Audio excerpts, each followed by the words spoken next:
Hey, Princess. Glad you joined us. Hey, Brent. Hey, Hey, Jason. yeah, We Joanna in P4 and D4. yeah, All right. actually, I set the space to begin at 10:10. We are well, we're waiting for Jonathan. Tonya will be also a co-host. She will be Right. streaming this via YouTube, so Mhm. that would be cool. And well, uh, let the truth be known. And uh, Panda, yeah, great, I great wonder. emoji. I wonder how many people from Apple will be there.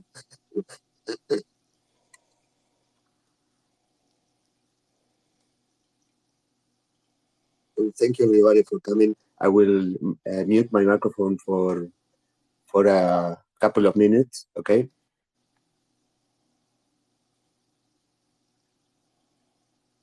And I'm sending you a direct message, Jason. Okay. All right. You rock, everybody. Just stand by and we'll get this off the road.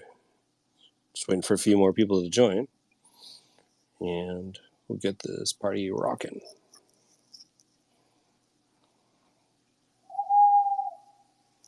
Oh. Oh. Oh.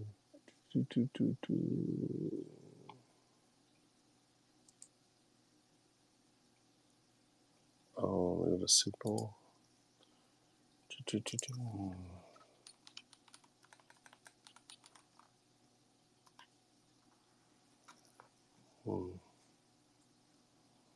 Cancel. Hold. Send message. Hello everybody. Jason, check your direct message, please. Oh, yes. I will.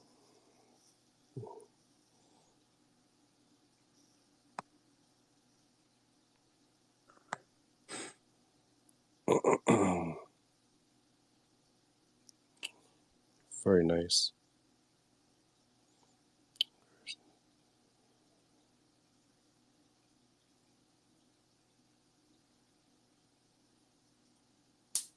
Do you want me to read that, or are you going to read that?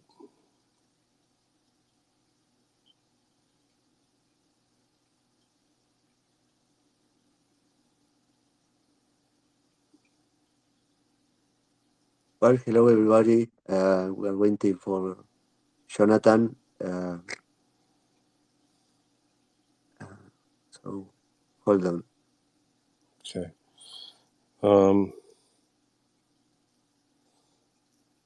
Yeah, and yeah, Alberto, let me know if you want me to read that, or if you want to read that. If you heard that sound behind me, it's a screen thing I have on my Apple TV that plays spooky sounds Tonya, for Halloween. Tonya, are you being able to stream this in YouTube? Yeah. Okay. Do you have the address? Yeah. Okay. If you can post it on the net, it will be great. And Alberto, did Jonathan? Is he on his way, or? Yeah, I'm sending him the link here. I just contacted him. So. Okay, sweet. Okay.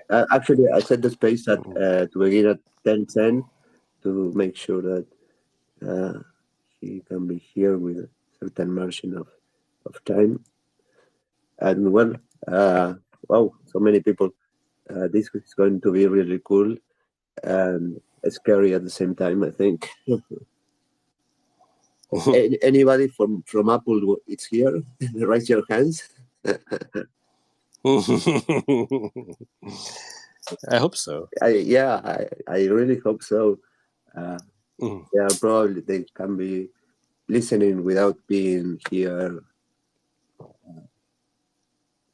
But anyway, I am sending a message to Jonathan. Yeah, you know how.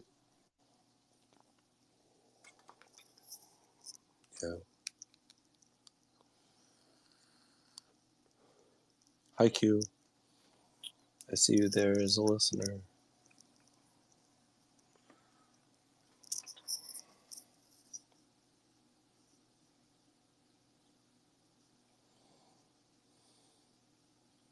Okay, he's on his way. So you guys haven't heard the news about the Apple being releasing new versions of the operating system recently. Well, many news have been around in the past days, many interesting things. And well, Jonathan will be sharing actually the result of his research regarding all these issues. And well, uh, Jason and I are Samantha, uh, Tonya in part, Q know a little bit about all this, and it's something that I think Sapit also. Sorry, Sapit, your avatar doesn't help at all. Uh, all this information that Jonathan was able to was able to uh, get because of his research is scary, really scary.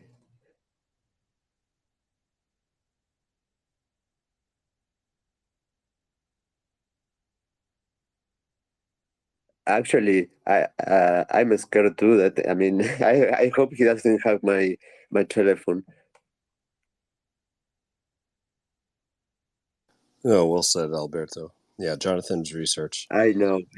Hackers doesn't mean be. Hacker is not a crime. Hacking is not a crime. It shouldn't be. It shouldn't be. And ethical hacking should not be a crime, right? We're researchers.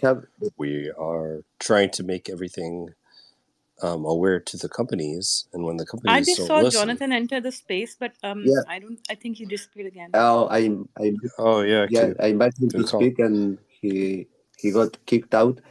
maybe I don't want to believe in conspiracies. Maybe they don't want him to be here. Maybe. Maybe. No, I think maybe he's just maybe having some technical difficulty there. Here he's again. It's possible. Can he speak? Yep. Here we go. Okay. Yeah, sorry about that. Well, sorry about that. It's okay. Okay, well, we can begin with this. Jonathan. So, Jonathan, first of all, how are you? Yeah, I'm doing all right. Thank you. Yesterday was a little bit rough, but that's just things that have to deal with, and the support's been amazing. I can't thank everybody enough for even listening. Just this is the best thing that could happen. It's just having someone's ear about these issues. So I really appreciate it. Okay, no problem. Well, Jonathan Scott is an expert in hacking. He has been working in the industry for a long time, and he has recently made public some information that potentially affects all of us in terms of our privacy being violated by certain company or companies. And he and I Lame. was sorry, and he and I will believe that people should know the truth about all this, and that is why Jonathan is here trying to explain about his research and conclusions regarding uh, some severe problems about this topic. So, Jonathan, you're putting yourself in a dangerous situation, making public all this information. Why are you taking this risk of disclosing your findings? Yeah, there's a I get to a point in my life that I couldn't hold it anymore. I guess couldn't keep it in. It's one of those things that I suppose you develop your ethos later on in life, maybe for me at least, and what I stand for, and I suppose what I was a party to, needs to be known, and there's a bigger there's a bigger issue here than we understand. Um, so I suppose that's the answer to that question. Yeah, well, So those who doesn't know me, I have been in prison in Uruguay for actually trying to do the right thing, for trying to help people, for trying to solve a problem that involved hundreds of thousands of medical records of a medical provider, and I had to pay a very high price for doing the right thing. So it really takes a lot of courage to expose these things because uh, the, in this profession, actually, we were talking with Jonathan the other day, and you don't do this because it's cool. We do this because we believe in certain things, and that will drive us. And there are risks involved in all these issues. And well, I'm a good example of how bad things can go when you try to do the right thing. So, Jonathan, can you tell us about your research and the issues, your findings? Uh, yes. So I guess I need to give people a little bit more um, some more context as to why you're here, and what why I'm I guess my ethos has changed, but you know what's the issue, right? But I got to give you a little bit of a background first. So in 2018, I was asked by Verizon Wireless to create some tools um, that will bypass Google Android's security, so that in a way that had no user interaction. So essentially, if you're familiar with Android Debug Bridge, this is kind of the it's the security. If you can bypass the security of Android Debug Bridge, where you can have access to everything on the device, um, and meaning your pictures, your contacts, your history of everything that you've done. I mean, this is the way that you actually can back up your phone, right? You can data wipe your phone. Just there's this is the this is the thing that this kind of like the gold. If you can access this on a phone, this is the gold for anyone. And so Verizon Wireless said, I need this solution. So I'm in San Antonio, Texas at the time. I am a principal security engineer for a company called Manipov LLC. And what they did was what's called reverse logistics. So they essentially, in plain terms, they purchased cell phones and they refurbished them. Uh, Not necessarily like change their screens out, things like that. It's more of they would data clear the phones, and uh, they would kind of put them back out into the world. At the time, they didn't have a repair facility. It was very interesting. When I started there, I was actually recruited to create a solution for a buyback program for GameStop. Now, I'm kind of backing up from the Verizon thing because this is important to understand. Well, where did I get this knowledge? How did I understand it? And so I was recruited because I've been a mobile security engineer for I believe it's now 12 years. And this story starts in 2015, and my Verizon meeting was in 2018. So 2015, I create this solution for all GameStops around the world, along with a team, of course. But my role was specifically to create a solution as which people could come into a GameStop or an EB Games or a ThinkGeek and trade in their phones and get a price from the GameStop department, that they or the store that they went into, and then come out with cash or credit. But the company that recruited me had promised GameStop that all this could be done without any human interaction, and all they had to do was just plug in a phone, and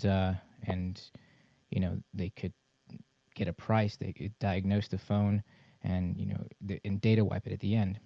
Well, it didn't turn out that way. I wasn't at the time able to actually. I wasn't able to actually do all these things without human interaction. We still had to, when you took a phone in to resell it or get some money for it, the attendant for GameStop still had to press stuff on the phone. There was still security that still had to be authenticated. The solution that they gave GameStop didn't have this one-stop shop kind of thing that they wanted. But it was starting to seem like this was a very common thing that people wanted, right? And it wasn't just GameStop. I had heard that so many other people wanted to bypass all of these security so that they could, make things faster with the trade-ins and refurbishing, things like that. I'm talking big companies, not just GameStop. I'm talking like AT&T, T-Mobile. They all are reselling phones, and the process to do this apparently to them was very slow, so they wanted to bypass all the security. Okay, fast forward. It's 2018. I'm still working at this company, Manipoth, and I'm approached by one of these kind of sales liaisons for Manipoth, and he says, I want to connect you with someone from Verizon who needs this solution created, and this solution is something that is it is, well, we can't talk about it, it's secret, but if you can do it, then that's amazing. You come out to XPO Logistics. So I'm passed off this contact information to this. His name is Javier Villarreal. He works at Verizon, XPO Logistics in Dallas, Texas, and he talks to me, and says, these are the things that I need done. I need you to bypass the authentication for a Samsung Verizon phone. Meaning, I need you to get through ADB, and without touching it, I need you to authorize the phone to always have an authorization on it. After you do that, I need you to install an application. I need you to bring up the application. After that, I need you to data wipe the phone. And then after that, I need you to actually drop it into download mode just to make sure that you still have full control. Now, if anybody's technical and understands Androids, this is, it seems almost impossible, right? This is something that people work on like for, their lives, trying to bypass this authentication. And so I said, okay. And I created the solution the next day. And he said, I don't believe it. And so I took a video. And he said, take a video with 4 different devices. So I did. And this video I've shared with people on YouTube. And I'll share it with you right now, too, again, on Twitter. So I guess if, Alberto, you may want to reset the room so I can put this up on Twitter so you guys can follow along this entire journey. This is real. I want you all to question me. I want you to ask the questions. I want you to investigate yourself so that you can see the answers. So I'll go off mic real quick, and then maybe I will post on the nest the links to your YouTube videos. Meanwhile, can you tell us regarding these issues? Have you contacted any of the company that you mentioned regarding these issues, and what was the answer that you got? So I actually, I guess regard no. No. The answer is no. I haven't reached out to Google or Samsung, LG, Motorola. I haven't reached out to any of these people because this is a bigger issue that I've discovered has not been fixed for over 10 years, and it's very blatant, it's very deliberate, right? These holes that I'm finding that are allowing me to actually break through to Google's Android debug bridge are they're plain as day. I mean, and these things go they go deep. And when I say deep, I mean we're talking about chipset level vulnerabilities. So it doesn't matter. For example, it doesn't matter what operating system version you're on to bypass authentication for a Samsung mobile device that's on a Verizon network, because the way to get in has always been the same.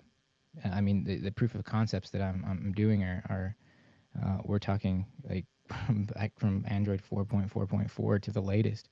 And I'm going to tweet this out real quick so you guys can see this video. It's a little bit long, but you know, if you understand mobile security or even just curious about it, and if you don't, that's all right. You can still actually read the description. Now, I posted this video unlisted in 2019, although I had created it in 2018, because when I was at Verizon and I finally understood the scope of everything, no NDAs were signed. The demonstrations that I actually gave on this software that I had created, everything. I didn't even have a table. I didn't have a desk. It was about 6 or 7 people and myself in a small back room in XPO Logistics. I'll never forget this room. It was literally a storage facility, small storage facility, and they put me in a chair almost like they took from a cafeteria, and everyone was huddled around. It was very hot, and they were wanting to see this actually work. They couldn't believe, they're in disbelief that I could actually take any Samsung Verizon phone and enable ADB on this device and start tapping authorizations on the screen without ADB enabled. And it was so it was, at the time it was very, very I guess scary to them too, but they knew that they had found exactly what they needed. So I flew to XPO Logistics 3 times and met with a lot of different people, all facilitated by Javier Villarreal. And I had to check in security just like everyone else. I had to give them my ID. I had to be patted down for anything, because this facility is a facility that processes probably 1 million secondhand devices a year. So what happens is maybe you turned in your phone, or maybe your phone has been damaged or something that always has to go somewhere. And so the thing that was very interesting is that once I created this and Verizon acknowledged this, so what would they do is they actually gave me a computer. And they said, well, the first demo I did, I brought my own computer. And the second demo, they said, you cannot bring your own computer. We're going to provide you a computer, because there could be something weird with the computer that you brought, something weird with the cables that you brought. And they said, we're going to provide you with a computer. What kind of computer do you need? And I told them a Mac. And they said, we want you to write this live in front of us, and we're going to go onto the production floor, and we're going to pull phones, and we're going to give you cables, and all of this is going to be done in front of a group of people. Again, every time we're in a small back little room, actually a side room. It's on the side in a giant warehouse. And so yes, they did that. They put me in a chair, and I started writing code on their machine. And it worked exactly like they wanted. And again, they said, no one can know about this. This is very, very hush. We cannot say anything about this at all. And so it was this hush project. And they said,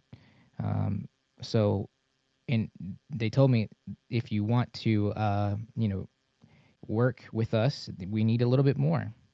We need you to do the same thing for LG, Motorola, Google Pixel. We need you to bypass all of their authentication, and we need you to do the exact same video demo if you want this done. And at this point, I'm like, are you kidding me? No, I mean, I'm not gonna do this. I've already given you so much. You more than likely you've already stolen my code, and this is ridiculous.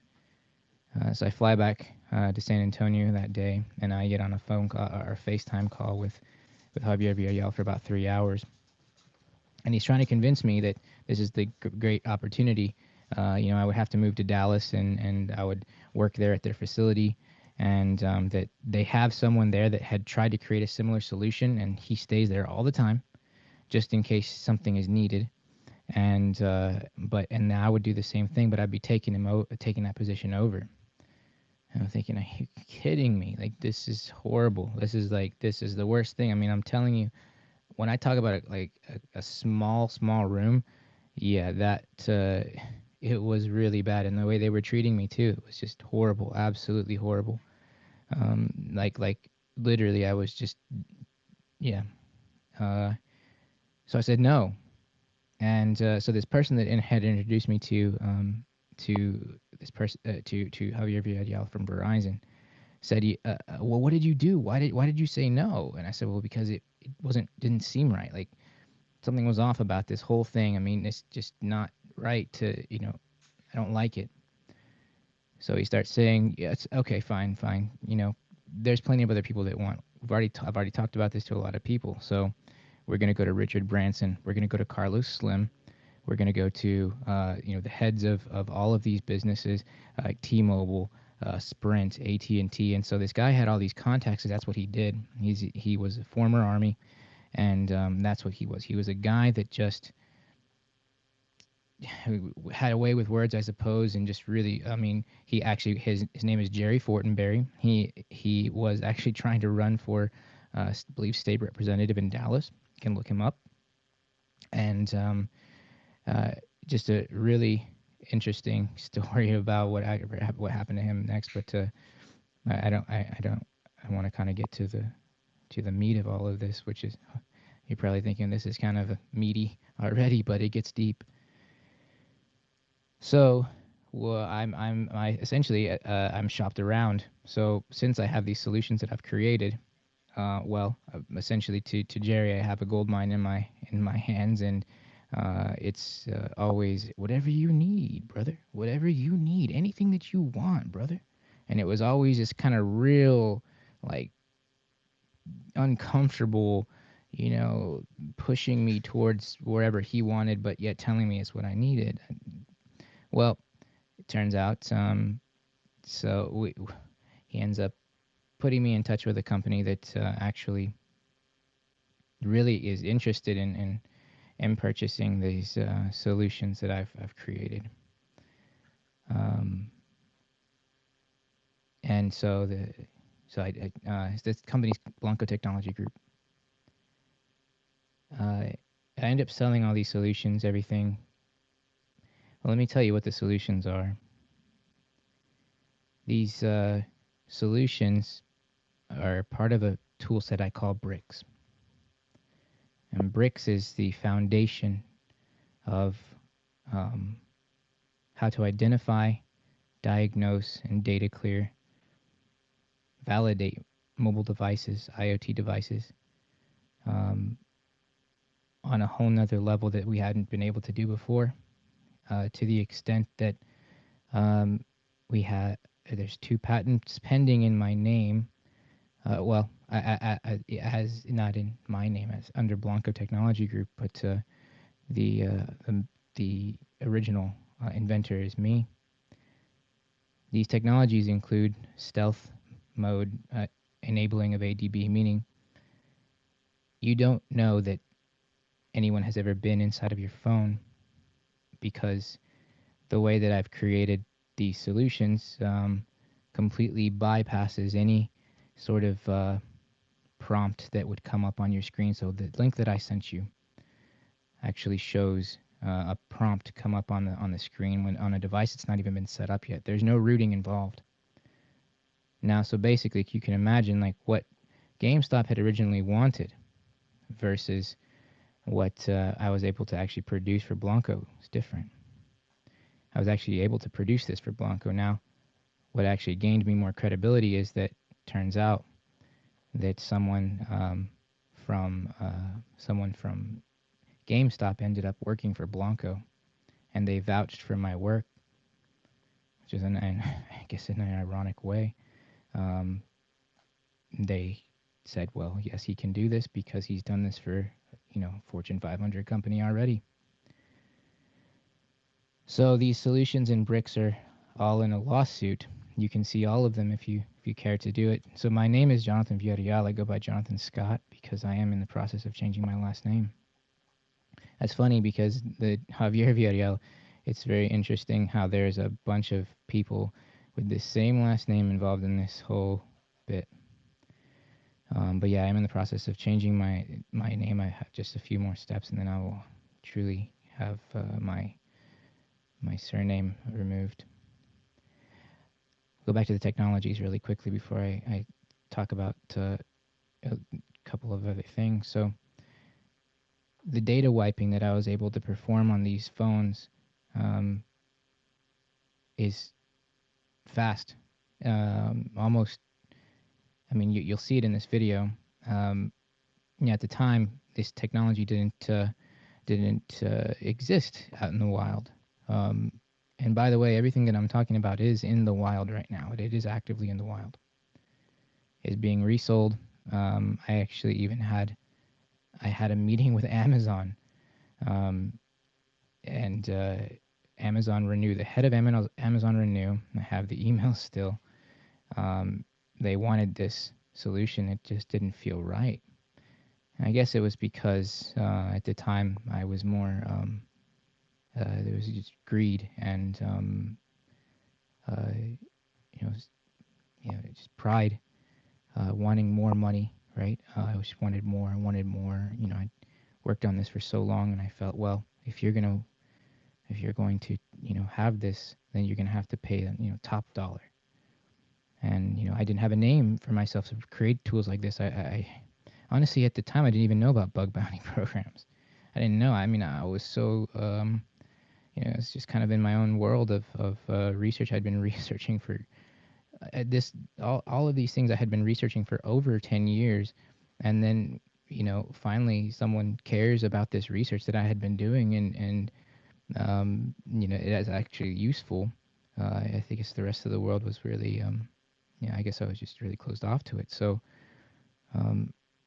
this was I felt like, well, this is my opportunity to have this life. I suppose this material life that I had always wanted. I guess to be straight with it, right? This fancy cars, a house, you name it. I mean, the materialistic part of me was it was disgusting and horrible, and this is the truth about who I was at this time. I don't want to deceive anybody. This is the reason why I was doing this. I knew the impact of what I was doing. I was creating tools that is essentially aiding in spyware. This is the reality of what I was creating. So I want to kind of jump forward a little bit. I'm getting a lot of criticism for the things that I'm putting out on Twitter, the lives that I'm doing. And I want to tell you that the people are criticizing, but everything that I'm actually putting out has already been purchased. So people can criticize all they want. They can say it's not a vulnerability. They can say this isn't anything at all. But I've trained people around the world on how to use these things. I've trained people around the world to create solutions on top of these solutions. So this is just the beginning of what I'm teaching. I created true trust vulnerabilities that are out in the world right now, and I was paid over $2.2 million total for them. And this is a true story. I mean, this is not fabrication. I'm in a lawsuit right now. The lawsuit is called Villarreal versus Signs. My former business partner, and this is the cousin, my cousin's husband, who I hadn't even seen since I was 11 years old, kind of weaseled his way into this business deal that I had. And so the person that actually introduced me to Blanco Technology Group was kicked out because I had somebody actually invest or donate some money for me because they said, I believe in you having, success. They didn't particularly know what I was doing, right? But it was just a mutual friend that Jerry Fortenberry and I, who is the person who introduced me to Verizon and Blanco. He said, here's 10 grand, but he didn't give it to me. He wrote a check and gave it to Jerry Fortenberry and said, hey, we need to, you should, get Jonathan whatever equipment he needs so that he can, do his best. He didn't ask for anything back. He didn't, he's like, just, do this for him. And he trusted Jerry to put it in his bank account. Well, Jerry blows it in Las Vegas. And when it's time, I say, hey, I need a new computer so I can, go present these solutions to this company, Blanco Technology Group in Salt Lake City, Utah, January 2019, as you see in the video on YouTube. This is why I upload it. There was no money left from this person. His name is Zig Cherkowski, I believe is how you say it. But it's Z-I-G and then, I'm sorry, Kurzonsky.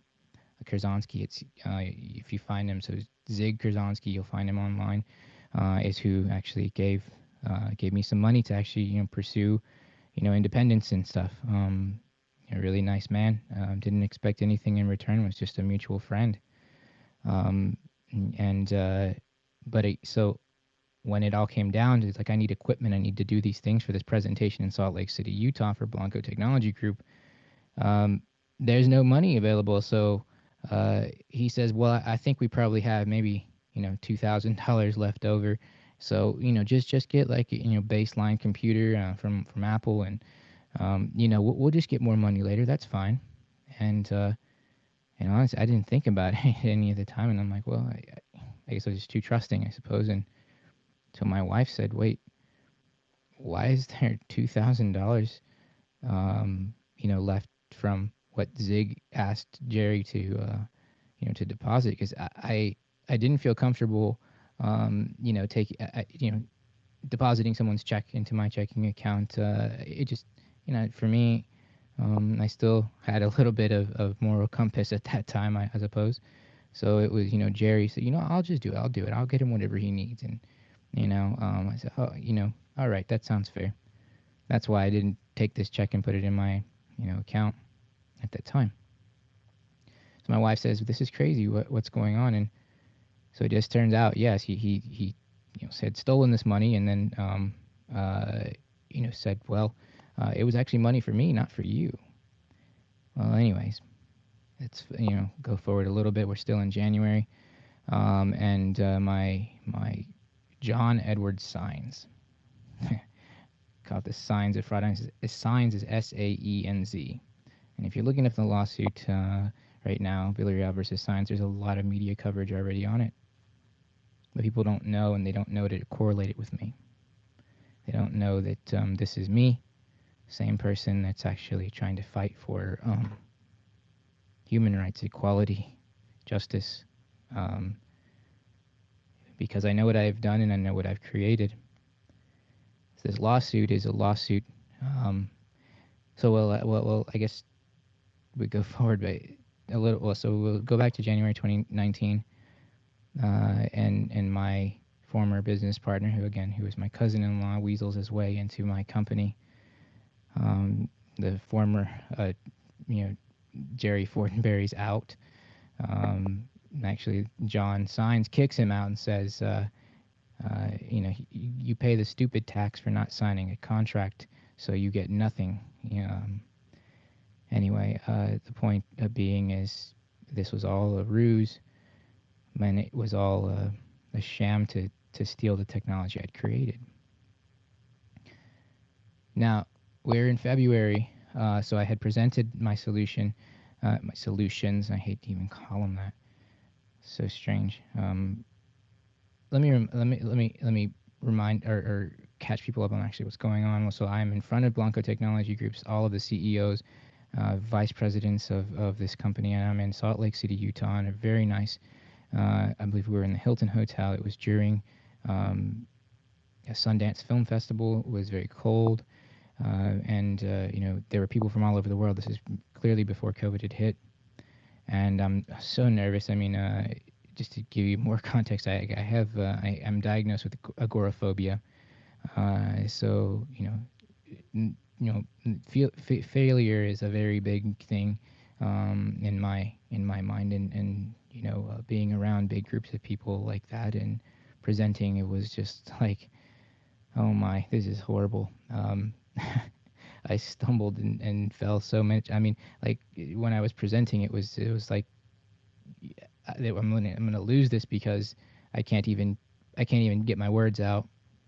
And it ended up they were very patient, and because they had seen the video that I had uploaded on YouTube, the link that I've just put on my profile, and which, by the way, is very descriptive. And if I have a minute to read the description for everyone that's not seen it, this is very important. I'll tell you what this does, which was the... Yeah, sorry, I am putting that on the nest. I also put many of your videos in your YouTube channel here. I will post that video right now. Thank you. So the description, and if anybody ever watches my other videos, you'll notice my handle is Ox, and it's 0x. So this is me. And there's 4 videos. And this is just one of 4. It says, enable Android debug bridge without any device modifications or installations. USB cables are standard USB-C or micro USB.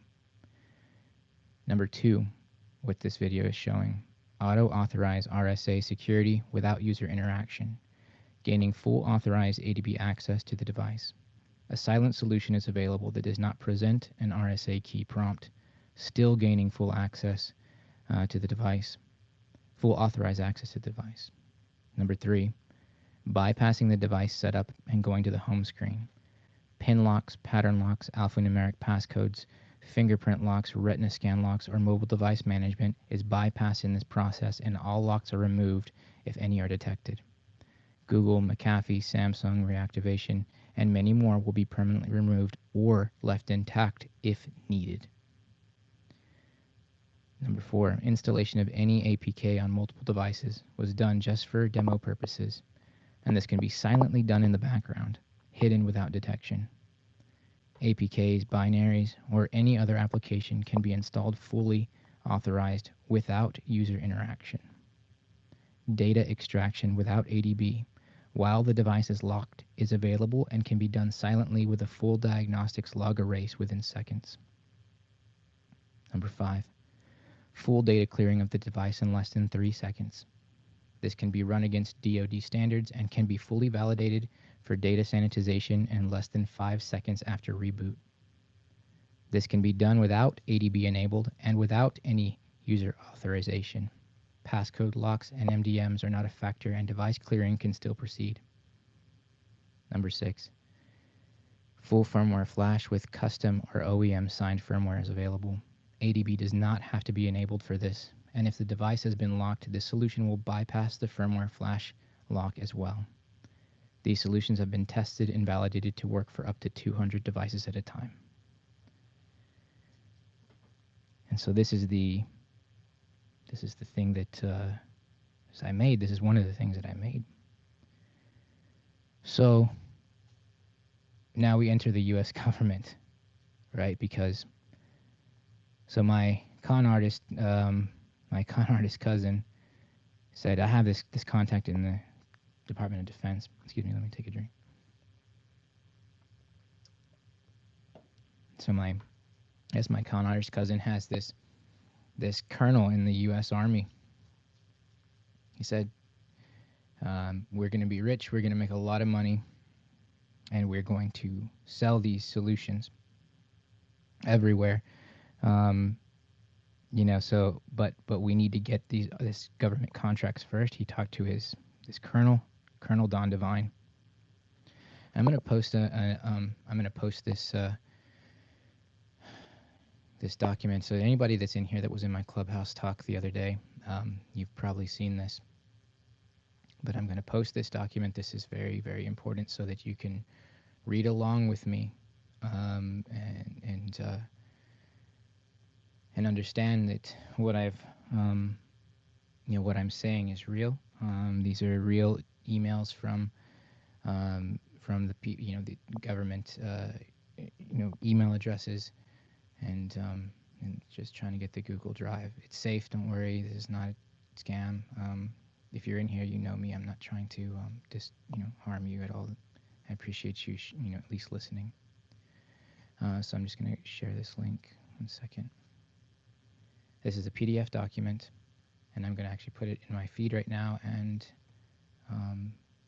yes, so it is. Again, it is safe. You can see that when you look at it, it shows that it's a Google Drive. There's no scam. There's no trick. This is just a document.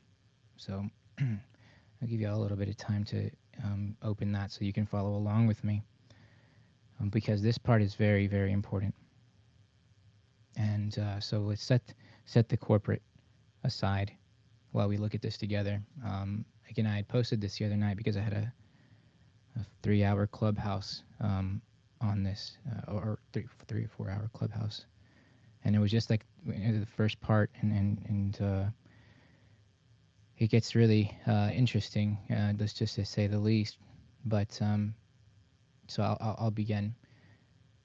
I knew what I had created was something that was dangerous. I mean, there's text messages that I had specifically said, this can't get out. I had said this to my cousin-in-law.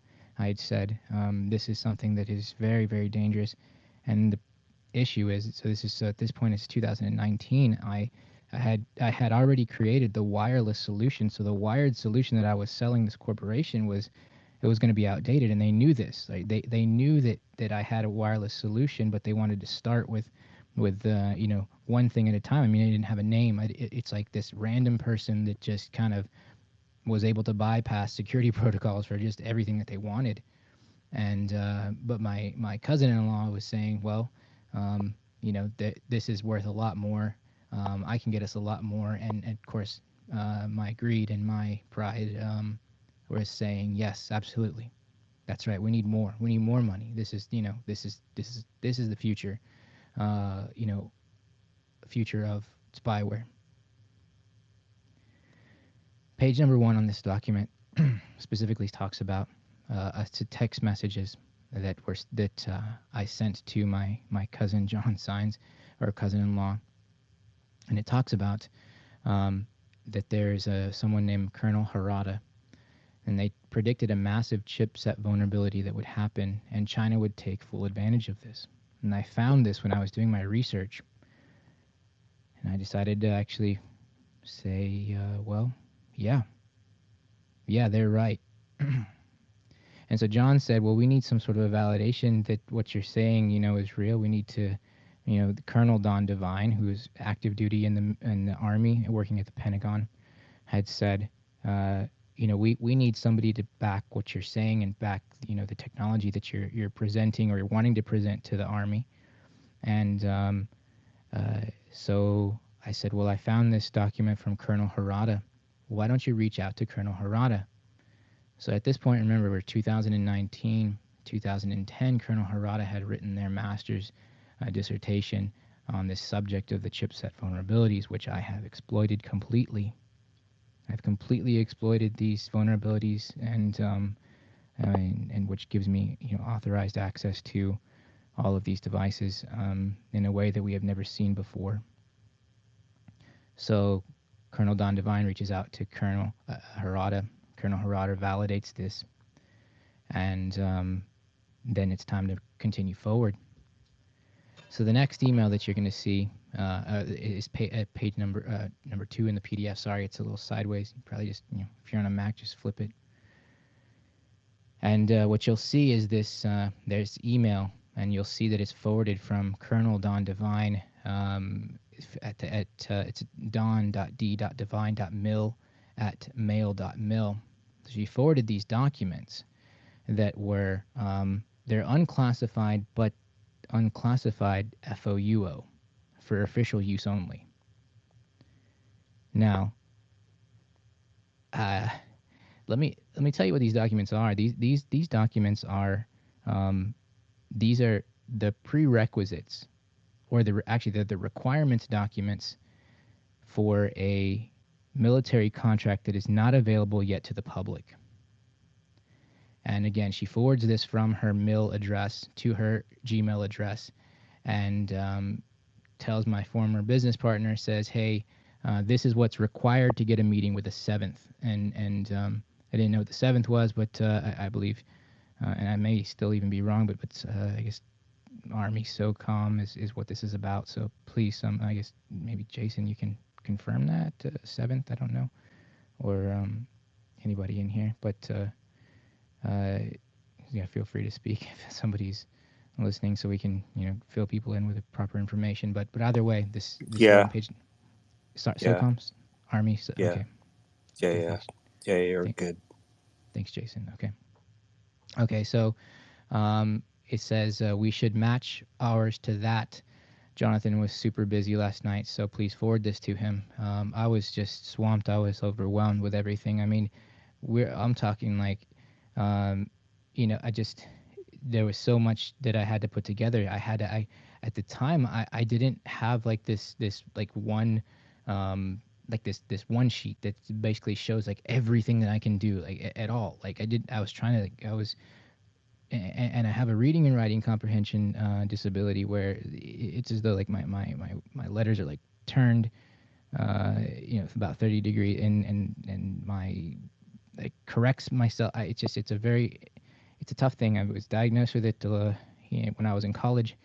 I've done my best to get around it, but it's just the reality of my situation. So writing and reading has always been very tough for me, but writing code, it was like, there's no problems. It's a very strange thing. Writing code, math, and everything is like aligned. Everything's perfect. Like no issues. And so that's what she was saying, was just taking super busy, because I was trying to create the BRICS document that I was talking about at the beginning. The BRICS document is kind of the manifest of what needs to be done and how to actually enable all of these services, all of these ADB services, how to bypass all these authentication prompts. I was writing BRICS, which again, this is in the lawsuit that I'm in. So, and I don't mind sharing all of that with you, but I'm walking you guys through this one part first. So we're on page 3 now, and not only is Colonel Don Devine involved, 6 other people in this, let's just call it, venture to gain a government contract that has not been available or released to the public. So we've got 6 people. I mean, we had encrypted video chats. To the point where sometimes one of the participants was as though it was a movie. I mean, it's like you could see that he was up against the window, and it was like so shaded that it was like he was doing one of those interviews that's like you're a drug lord and you don't want your face shown kind of thing. It's funny now because but at the time it was like, holy shit, this is real. These people don't want to know who's involved, but you can see at the very bottom there's a person named Tim, who is also in the military, who is putting all these things together. Now what's happening is in this middle, so we're on page number 3 right now, and they're talking about here's the initial draft for the U.S. Army SOCOM interests and capabilities. So I didn't know anything about this, what a capability sheet was at all. I have no idea what I'm getting myself into. But I was learning as I went along, and Colonel Don Devine, still active duty in the Pentagon, working in the Pentagon in DC, so she's guiding my former business partner through all these steps. Like, this is what you need to do, this is what you need to write. And so I was just overwhelmed with everything, and I was like, well, I can't write my capability sheet. I don't know what to write. So she said, you know what, I'm going to write it for you. So she's going to write the capability sheet. Now,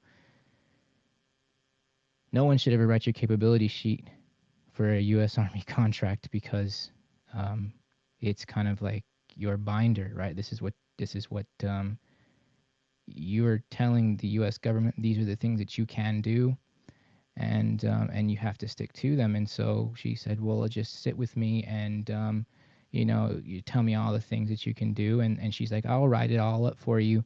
And well, I didn't have the time, but I had a white paper, a short little white paper that I had written up for a project called Project Maven. And you're about to see what so my former business partner gives her the points to actually talk about, and these things are written about me, so I think you'll understand as we go forward. So we're on page number 5 because page number 4 is just it shows the document files that were attached to the email that Colonel Devine had sent. So page number 5 actually is called a Battle Space Awareness Joint Capability. And I guess, I don't even know, maybe Jason, you could probably speak a little bit more about this, but from my understanding, it's just actually says like what the kind of what's the mission of this I guess division of the Army. What do they need? It's kind of like, here's the things that we need that the public can help with if you have something, but again, this is not out in the public yet. This is a completely private thing that she knows about. Go ahead, Jason. Oh, and yeah, Jonathan, I just want you to know that I was in the Navy. The Army does things a little differently. I did work with the NSA, but we were not so forceful with American citizens, if that makes sense. Yeah, absolutely. Yeah. We worked very closely with American citizens, but we didn't force anybody. We were very careful. And yeah, so go ahead. I'm not sure what the Army did, but I just wanted to point that out. Thank you. So I'm going to read a little bit of this document. I'm going to start with number 2. It says, so the second paragraph on number 2 says that this battle space awareness is looking to make a decision for someone to have the ability to for intelligence, surveillance, and reconnaissance, the ability to conduct activities to meet the intelligence needs of national and military decision makers. I'm just reading the highlighted portions that I had highlighted to present.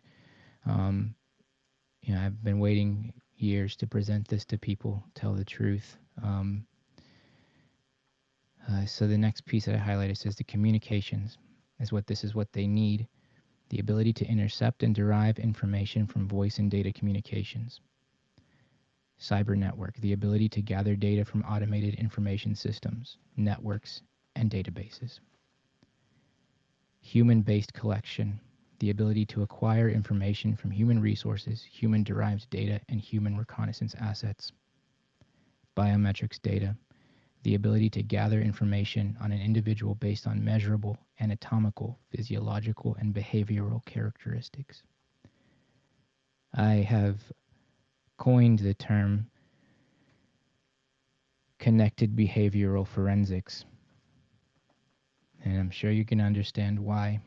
It's a new discipline in forensics that takes your mobile devices and can build a character set, can recreate a scene based off of the information that I'm able to gather from these devices. The next part of this says the ability to obtain information from acquired, seized, or open source documents and electronic media. Now the next part of this capabilities paper is the part that the Colonel actually wrote. And this is what it says. Zero Black LLC is my company, by the way. I own the company, and this is a battle that I'm in with myself and the government and my former business partner. And so I just want you to know, when I say Zero Black, that is a company I own. and this was written by Colonel Dawn Devine on her own. Capability to exploit cellular phone hardware, software defects to enable close proximity remote penetration, data exploitation, and data denial. The introduction. Zero Black LLC is the foremost expert in mobile security, network security, and physical hardware security. Our development of proprietary software and hardware toolsets have led to a global shift in the way that device identification, device diagnostics, device data clearing, and device forensic analysis are performed. Zero Black has identified exploitable vulnerabilities in cellular phone products used globally by individuals, private sector companies, public sector entities, including allied and adversary government military forces, terrorist networks, and narco-trafficking organizations. These vulnerabilities present opportunities to prevent adversary communication, enable adversary system and network penetration, and facilitate adversary system data extraction, manipulation, and destruction. Conversely, these vulnerabilities present threats that must be mitigated to ensure secure, friendly communications. The next part, which is the Joint Capability Area Alignment, which is what I had read you before. How do the things align that the Colonel's writing about? Well, me, not anyone else, not my former business partner. He's a shady accountant, corrupt, stockbroker. It says the potential vulnerabilities and capabilities align with the battle space awareness, specifically to intercept and derive information from voice and data communications, to gather data from automated information systems, network and databases, to gather information on individual based on measurable anatomical, physiological, and behavioral characteristics, and to obtain information from acquired, seized, or open source documents. So this next part says it's the U.S. SOCOM area of interest, which is the thing that they really, are looking for. Advanced sensors including tagging, tracking, and locating devices, intelligence, surveillance, and reconnaissance. And then the next part is what I'm going to be demonstrating for the government. It says summary of capability available for demonstration. Close proximity remote access to targeted cellular systems penetration. Close proximity remote cloning of targeted cellular systems, data exploitation. Close proximity remote wiping of targeted cellular systems, data denial. And the last part on page 6 is prepared for U.S. SOCOM Technology and Industry Liaison Office, Department of Defense. So, that I specifically said to my former business partner, this can't get out. I cannot have this out. This is firestorm. I can't let this technology out. But of course, then I see his capabilities paper, and I'm saying, "Holy shit! What did you do?" And I couldn't. I said, "No, I'm not doing this. I'm not going to do this. There's no way in hell. I'm not going to put this out there." But even at that point, I was still in the back of my mind. I got to be frank. I was like, well, how much is it? And then when the Colonel says 300 million, I'm still like, wow, that's big. So I had two things going on. I had presented my technology to Blanco Technology Group, with a corporate, public entity, and then I and then I had, this opportunity with the U.S. military.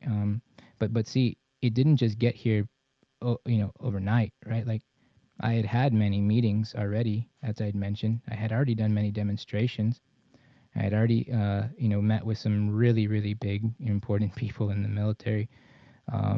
But again, this was all, I didn't, maybe at the time I didn't want to realize it or see it, but I didn't think about it at the time being illegal or I didn't, maybe I was ignorant. I didn't know, right? But,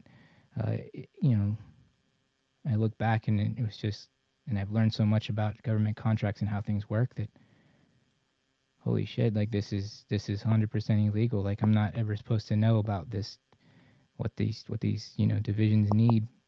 And I was told that what I had was called a single source solution, which from my understanding is that no one in the world has this, and no one's ever presented this to them, and that this it's been validated. So not only was it validated with these people in these 6 different people in the military, it was validated by a company that I think they're at the very bottom of this. They're validated by VIP is what they were called. So Veterans Infrastructure and Products LLC, and that's on page 22. Sorry for jumping so far. But in order to, because I was told, well, you don't have a top secret clearance, so this kind of work you can't actually do, so you have to go through someone else, and you have to go through this other group that has been certified to do all these things, and then basically they'll implement the product for you. You'll just take the cut, and then we'll sit back and just let everything roll in, let the money just keep rolling in, and that's about it. And so I signed this 1-year contract with this company, VIP, Veterans Infrastructure Products, and they were putting everything together. They saw technology, they validated everything, and they was like, this is amazing, so everyone was seeing dollar signs. I was seeing dollar signs, again, and my greed and my pride was taking over. I couldn't see clearly at the time because of that. So if we go back up, and we're on page number 8. You turn it around a little bit. You'll see that. So what happened was I backed out of everything. I guess my moral compass did kick in. Call it too late, I suppose, but everybody was actually putting things together. I had signed this contract with this group, this veterans group, and everything was on its way to go. Capability sheet was done, all these things were done, and I backed out. And I stopped. I quit it. I said, I'm not doing this. And naturally, the colonel and my cousin-in-law were super fucking pissed. And at the same time, I was closing this contract with Blanco Technology Group. So there was this parallel things going on. So basically, I get this $1.5 million contract that I signed is $1.5 million cash, 14% of all revenue around the world, excluding Asia Pacific. For basically, like, every time someone uses my solution around the world, then I'd get royalties on it, for like the next 5 years or something. So if we're on page number 8, and I mentioned that because at this point, so I have the money, right? The money's in the bank. $1.5 million wire transferred into a business bank account that my former cousin-in-law is on. He's a partner in this business, and we're on page 8 right now, and what you'll see is that it's very curious because when I said no, so I have the money in the bank. I said no to the colonel. I said no to all her liaisons, and then they bounce, they leave. My former business partner, John Edward Signs, he takes half the money. Don't ever hear from him, and then he, which is interesting because part of the deal with Blanco Technology Group was John said, well, I'm going to bring in a colonel from the military to consult with you all so that she can help you get government contracts. Yeah. He sends an email and says, yeah, she's no longer available. She's retired. Well, this is 3 days after taking the money out of the bank account. He sends this email to the VP of technology of Blanco. If you look at page number 8, it specifically says that this contract is for U.S. SOCOM, which is the contract we were talking about in 2019. It specifically says that it's the contract is for or initial offering date was in March 2020. But again, remember, this was all sent over and all these things were being done in February of 2019. And page number 9 is very specific. Let me turn this around myself. And it says, what are they looking for? And they're looking to acquire systems, interrogators to provide intelligence, surveillance, and reconnaissance. So, specialized communication solutions, signal processing capability. I mean, yeah, you get it. So finally, this contract comes out. But what's really interesting, so my cousin-in-law has embezzled, $750,000, and ran away. And I'm like, where the hell did you go? What's going on? What's happening? And he says, well, you can buy me out. Anyways, there's so many details in this, but it turns fast forward. The other documents in this are just proof of communications with this other. Actually says, let's see, when I actually introduced my former business partner John Sines to Blanco Technology Group. And so the date that I introduced him to Blanco Technology Group was February 19th. The date that I was actually paid $1.5 million was April 15th. So in 2 months after doing nothing, like nothing at all, he runs away with $750,000, all of my intellectual property, all of my code, the company laptop,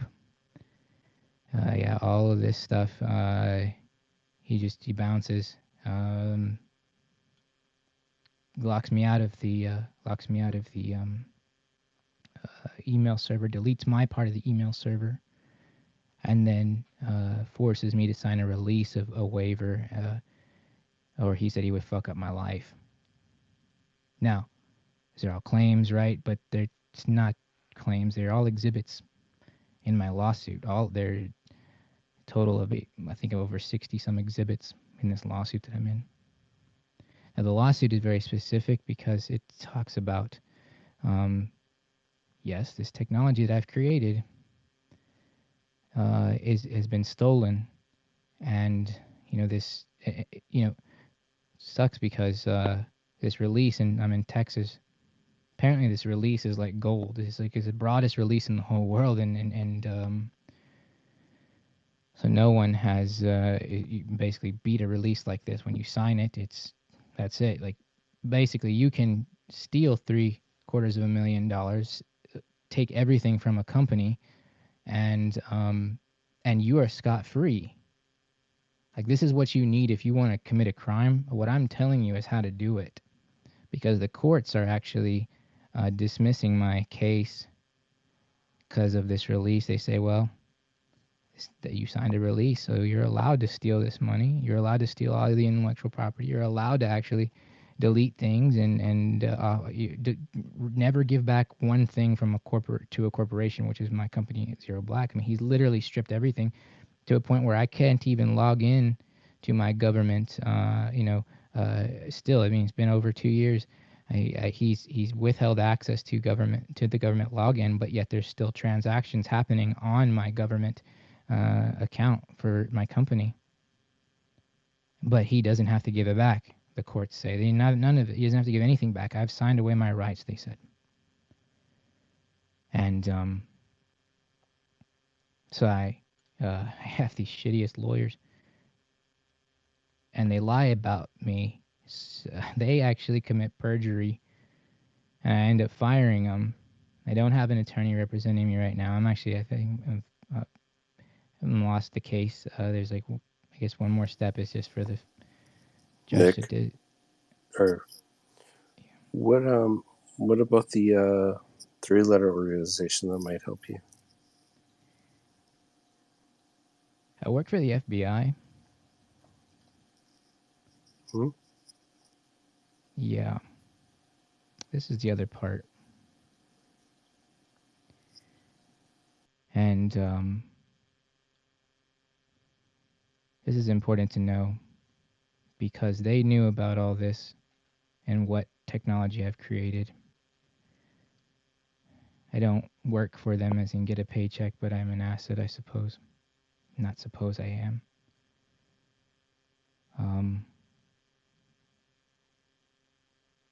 I don't turn anybody in. I haven't turned anybody in. I've not submitted anything. I hack for them. It's not the kind of work that I'm doing. I hack for them. I'm asked to break passcode locks on phones, and they will never confirm or deny that I've done work for them. I'm a phone guy. That's what I do. I have to break into cell phones. That's it.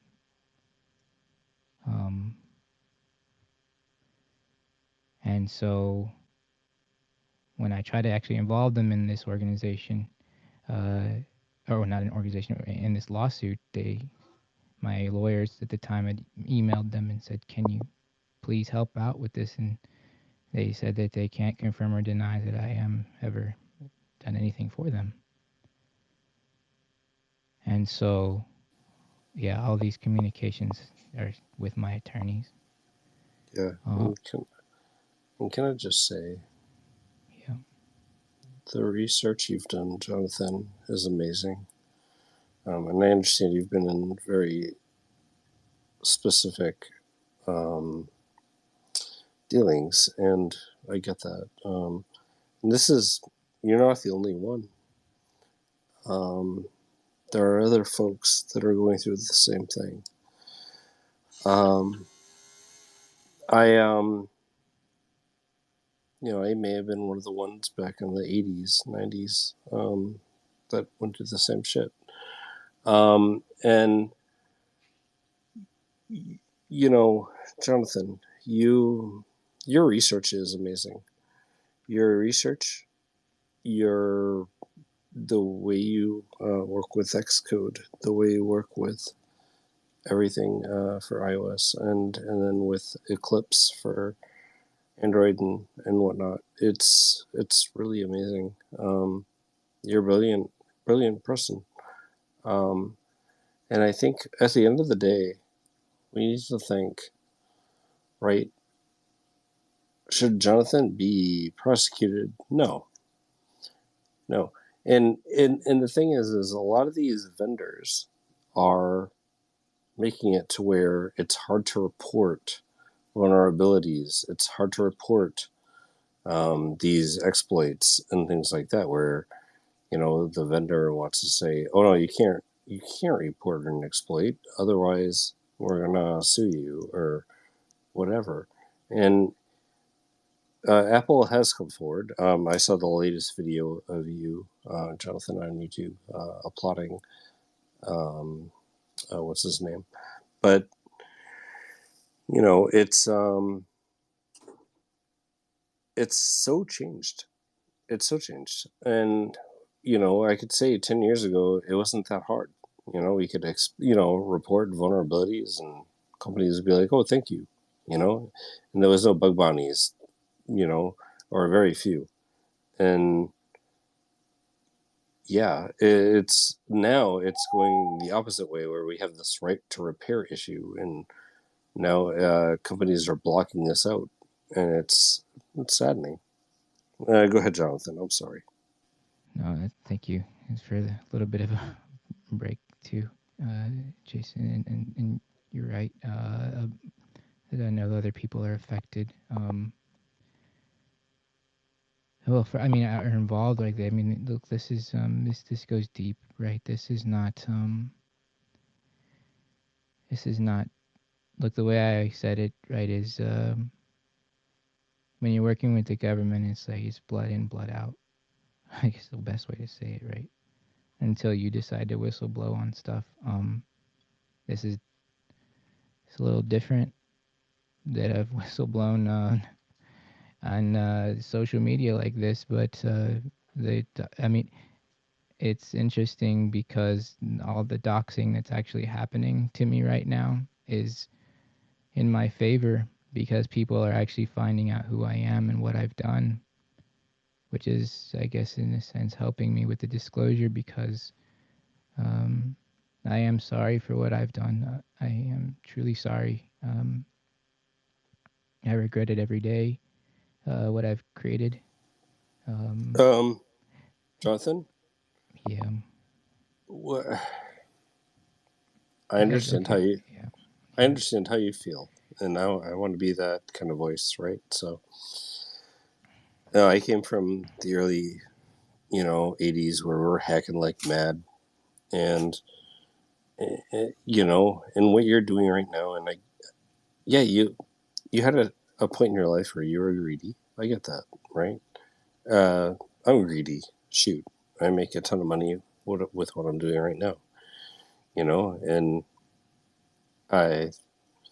it's interesting. It's extremely interesting, and you lay it out very well. And I think the biggest issue isn't whether or not what you're doing. Well, a big part of it is actually, no. I think what you're doing is valiant. I think what you're doing is, I think, should be legal. And excuse that sound from the background because I have a haunted house going. But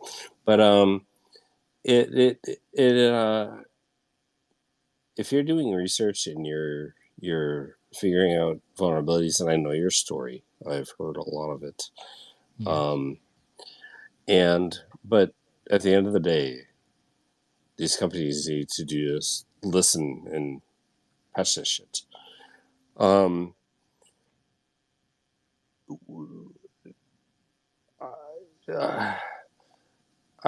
think, really at the end of the day, these companies, Apple, Android, Google, yada yada yada, Samsung, Huawei, yada yada yada. And I know Huawei is not going to listen, but it's they and they will listen. I would think, to where you lay out the POC and you give them the POC, and they're like, oh, holy shit. And I think the bigger issue is that the government is kind of preventing that, right? So, and we're now in America in a sort of a state of surveillance. Yeah, exactly. And well, in any first world state, whether it's America, England, Australia, New Zealand, and it's yeah. And, when I hear you, Jonathan, you're really. I mean, the work you've done is amazing, and I'm sorry that you're going through what you're going through right now, and I wish you the best, really. And when you go through that, if you need any allies on your side, we're here, man. Yes, of course. Thank you so much. I appreciate it.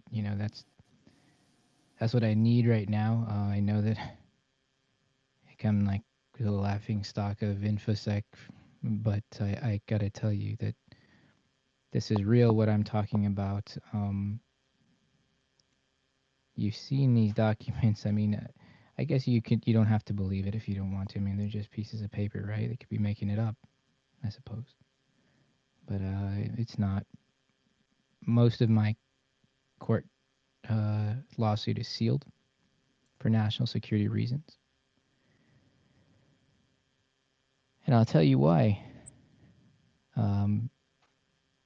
There is, so everyone is making fun of me for this wireless or this RCEs that I'm putting out, everyone is just laughing about it. But the government is not.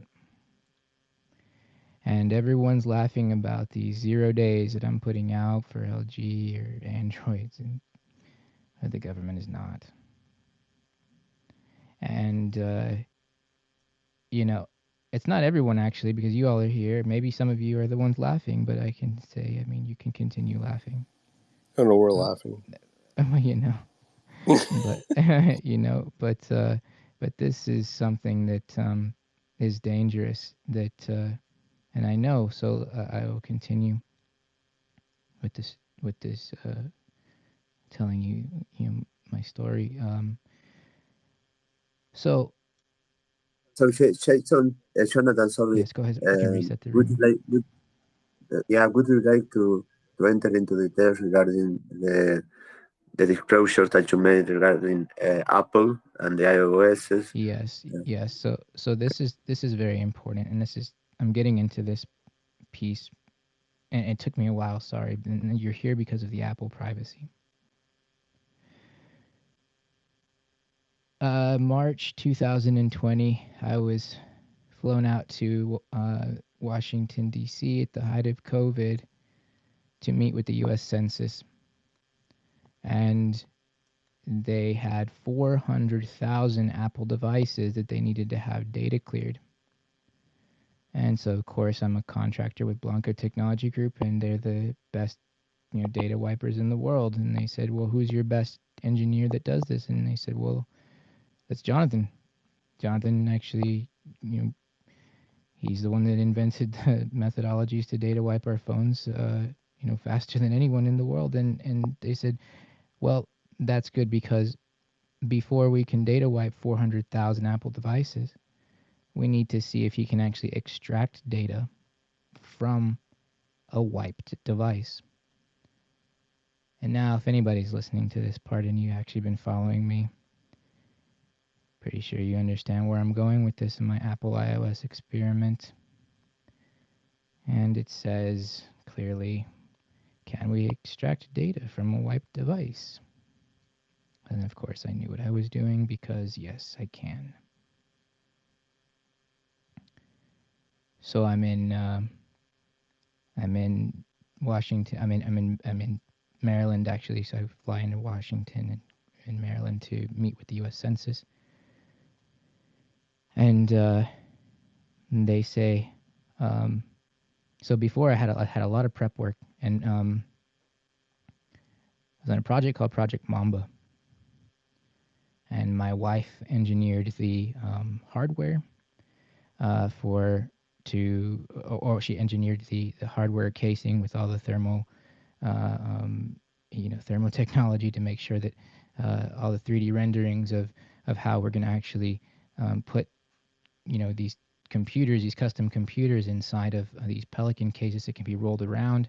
I'm supposed to get a team, and so my wife spends a lot of time making 3D renderings and models and making sure that the airflow is proper for ventilation, and making sure that everything's just precise so that we can actually make these rolling machines that will just wipe out all these phones.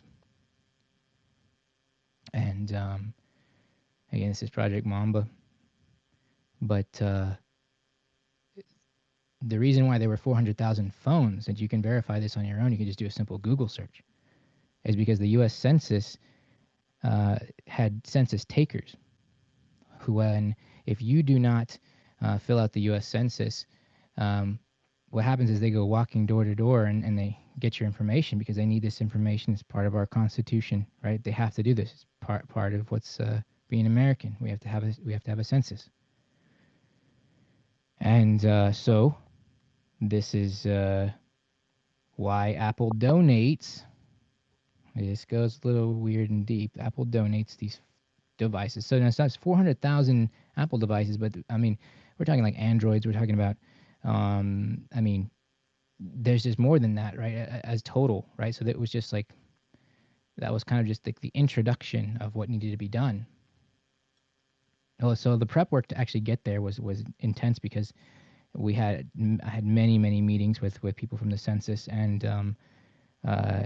there was, I mean, just so much stuff. And that, finally it's like, well, when you come here, you need to actually be able to present, the ability to recover data from a data wiped device. And again, they were like, they were like, this is not happening. This is not possible. So basically, like, we were flying on our own dime, actually, our own dime. I mean, the company, Blanco, paid for my trip, my hotels, everything. Paid me for even going. U.S. government didn't actually pay a thing. But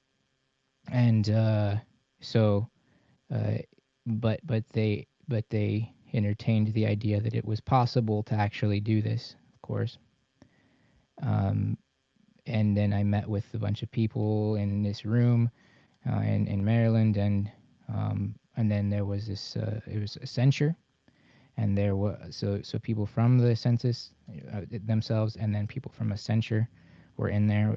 Censure contractors that worked with the government, and I was silent, while the business people talked their business, and then finally they said, "All right, let's see this demo."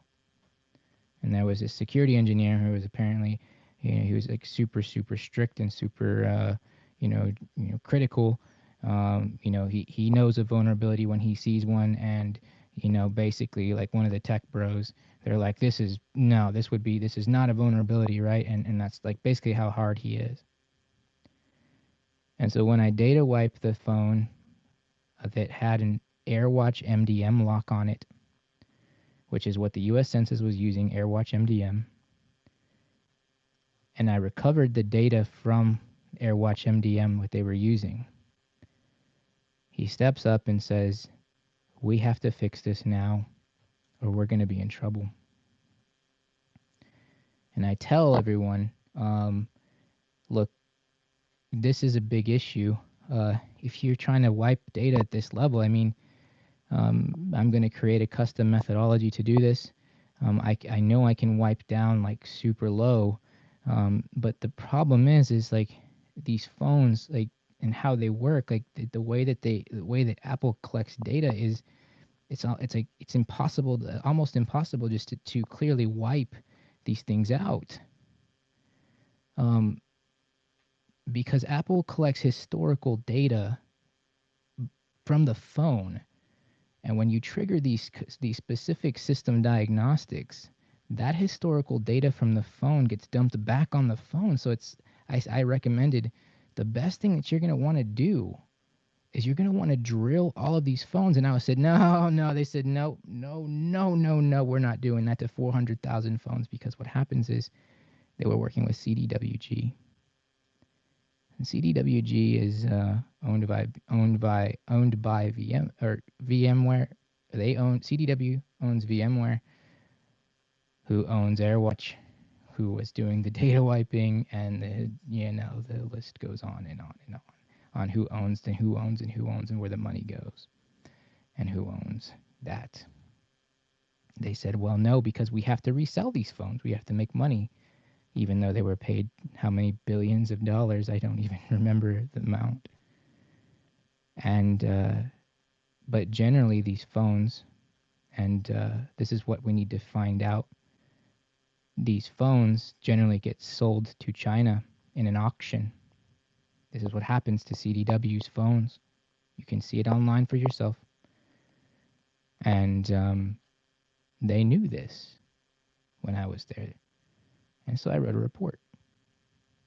I wrote a white paper, and it's called the U.S. Census 2020 State of Security. Completely calls out everything that I'm talking about. It's a full white paper talking about all the CWEs that are actually happening, with the U.S. Census, all of the information that's actually being leaked because of AirWatch MDM itself. Now, when I was told that by the security engineer that what I had found was valid, my fast track for clearance was sent over. I was sent, T-Rex had sent over, you have to do all of these tests, and then you have to go get your fingerprints and then submit all these other things. And they were pushing to get my security clearance so that I could deal on, with more level, lower level, data clearing or whatever, I guess you could call it, right? But at first they wanted to fix it. They were like, this is a big deal. Like, we want to fix it. So again, my wife's engineering these, these models so that we can go with a team to go data wipe 400,000 devices. And, we're talking continuously with the government teams and Accenture, and we're just working out logistics on how this is going to happen, when it's going to happen, etc. And then enter John Moulton. John Moulton, if you're looking him up, John Moulton is like, for the U.S. Census, he's the guy. John Moulton is he's, imagine like the scary guy in like a movie that's like, you walk in a room and he's just gonna like bite your head off if you look at him the wrong way. Like, that's this guy. Very, very, to me at least, intimidating, very intimidating to me. But again, I guess a lot of people do intimidate me, I suppose. But I'm on a call with him, and just for context, I mean, how big of a person this is. I'm on a phone call. I'm on a conference call with John Moulton and some other very high up people, and you don't just get a phone call with this guy. I'm no one, right? I'm literally just no one. Like, there's no reason why someone like that would need to talk to me unless I have something that is really a big issue. And so he said, well, what is the issue? And he's cursing up a storm, like, and he's like, this isn't a fucking issue. This isn't an issue. He's like, plus, did you responsibly disclose this to Apple? And I said, yes, I did. I sent it to Apple, and they said it wasn't an issue. And he said, well, if Apple says it's not an issue, it's not an issue, so we're going to drop it. This is ridiculous. I hate that we're even having this conversation. This is not a problem. There's no problem here. There's no issue. And so the conversation ends. And it just doesn't happen. Like, the song as old as time. Yeah, right. Song as old as rhyme. Yeah, exactly. Yeah, I just wanted to add that. Thanks. Yes. So it doesn't happen. None of this happens, but see, this isn't the first time that the census has been under scrutiny for their practices, their bad data practices, their bad storage of data. The systems that they've actually put in place. I mean, again, the tech bros make fun of me, but this is like what I do for, a living, and people consult with me on these things. And well, if Apple says it's not a vulnerability, it's not a vulnerability, right? Clearly, as we can see with all the researchers that puts things out, and they're not vulnerabilities, they're just features, right? These are just features. So I guess you wonder, like, why am I so hard focused on pressing these 3 buttons and showing you like what's inside of this, what's inside of our phones, and showing you how you can recover data from a device that's been actually restored. And I bet you're wondering why I did it. But I mean, hopefully you're not wondering anymore. I mean, I know this is possible because this is what I get paid to do. Everything that I'm walking you through, I've been walking you guys through. I had no social media presence, by the way, until, I suppose. I mean, I had my account since 2016, but I think I had like 20 followers or something, and that's not. I think people for listening don't want to say you're not important, but that wasn't my intention. I'm not here for clout. I had a story to tell, and it's taken me a while to even get here, to even get your ears and listen. I've met so many amazing people that have been able to help me, and I put my wife through hell. I mean, I've just really like almost lost my marriage because of like how selfish and greedy I am, and she's like the best thing that's ever happened in my life, and I pretty much almost fucked that up. And but this is what my reality was, and all these things, and why I keep pushing and pushing to show that what I'm putting out is real. And so this is the... Yeah, sorry, go ahead. No, I was going to say, no. Yeah. No, that is well said, and that's all I want to say. Thank you. So this is, let's call it part one, but if you are looking at my case, if anybody's curious, I mean, one of my biggest non-supporters actually dug deep, and they formed their own opinions, and yeah, I mean, I think that there was consensus that this was really fucked up situation so far. But yeah, Jonathan, you have been mentioning that this issue has been happening for like a decade. yes, so It's pretty serious. So I would like you to explain for people that are not into that do not understand technical details sure. how these things impact in the life of a normal person Yes.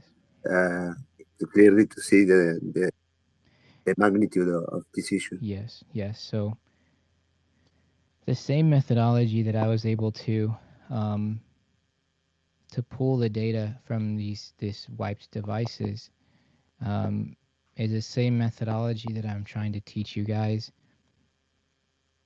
I even actually posted some of the code that you could run to get further logging levels from your device, because there's just pressing these buttons is not even scratching the surface about what kind of data is collected on you. And this is why the government knew that this was such a big deal.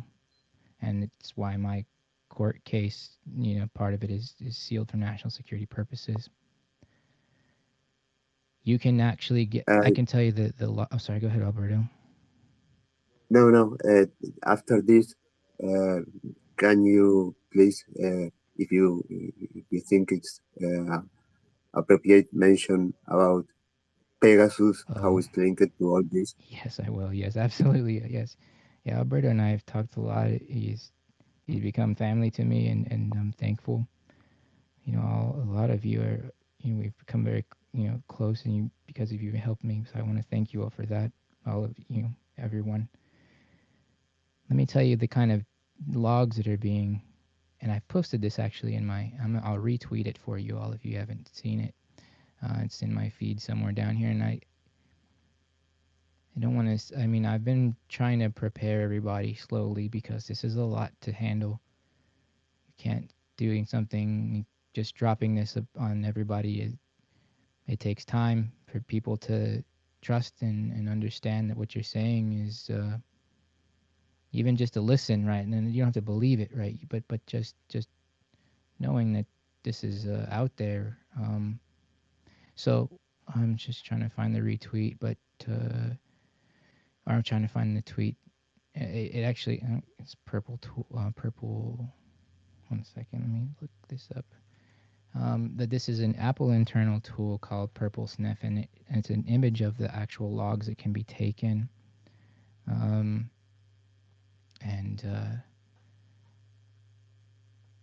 let me see, Purple Sniff. Okay, yes, so I'm gonna retweet it right now, and then you can refresh my page, and you can see that these are yeah. So it should be in there. If you refresh my profile, you should see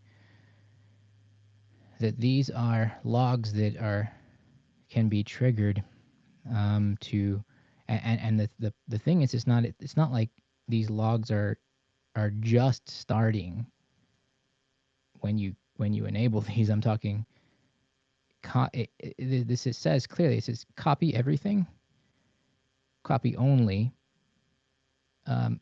user databases, and address book, calendar, mail, telephony, etc., VPN logs, temporary files, Wi-Fi logs, system configurations, networking logs, crash reporters, lockdown logs, mobile wireless sync logs, safe harbor logs, Apple support diagnostics info, and more. So this is a tool that Apple has created called Purple Sniff. If anything, the most alarming things that you should consider are your address book, calendar, mail, telephony, such as SMS, and your VPN logs. So I think maybe my issue is that I can't tell a good story. I suppose people have been saying that you're a horrible storyteller. I know I'm telling my story right now as it is factually. I may not be able to. Maybe not get it out as well as I probably could or should, but I'm being dismissed by some people in the community because I can't tell the story. But if you're listening to this and you are seeing these things and you can confirm them on your own, it'd be helpful to share the story of what's happening now. This is important because no one should have your VPN logs. I mean, that's kind of the purpose of your VPN, right? I mean, you shouldn't be forced. You shouldn't have anyone be able to actually trigger that. I've actually put the code. If you read inside of my comment, if you click on that, I'll show you how to do it. I show you exactly how to do it and where it came from. So that actually how to get these logs is right inside that same retweet that I put in there. If you look in the thread. And again, this is for the engineers here. The entitlements that I've put together, this is where I get them from. Entitlements are like think about them as like the commands to do things inside of the phone. You're entitled to do these things. And if you can set these entitlements, it gives you the access. It's actually running in the background already. This is running in the background already.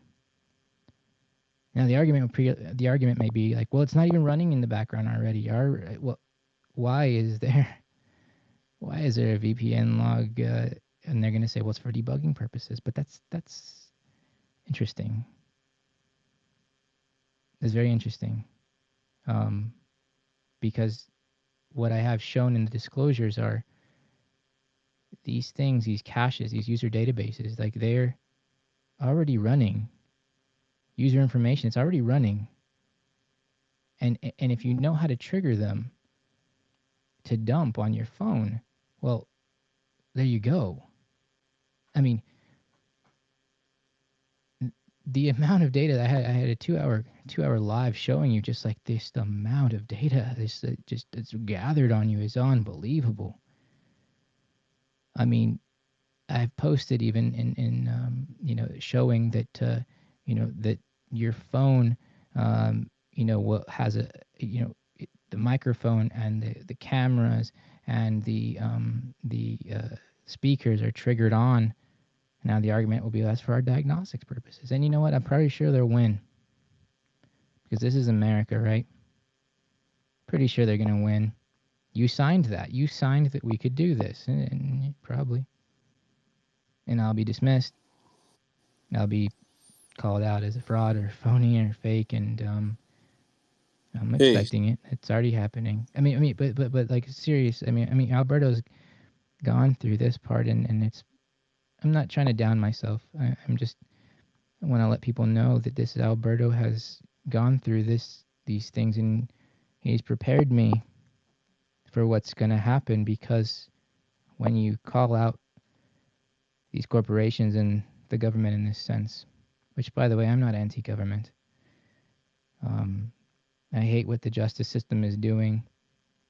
I mean, it's horrible. Like, what's actually happening in my case is a whole nother level of fraud within the justice system. False evidence is being presented against me and accepted in a court. I'm actually, it's really, the judge magistrate is actually a keynote speaker year after year for the defense.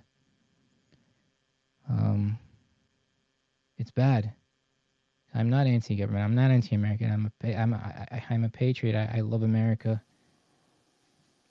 But our systems are corrupt. But the people need to know. The people need to know what's going on. And this isn't just, guys, this isn't just Apple though. This is Androids. And this isn't just a fluke. This isn't something that is like not known. So I've been collecting these logs for years and years, and if you watch my lives, I actually go back and into the logs and I show you I've been collecting these since iOS like 3.0. And if you go back into my videos on Android, I'm actually showing you how to dump these things, guys. I'm showing you how to trigger this stuff. And finally here I am with this disclosure, like this is a real issue. And I was paid to do these things. I was asked to make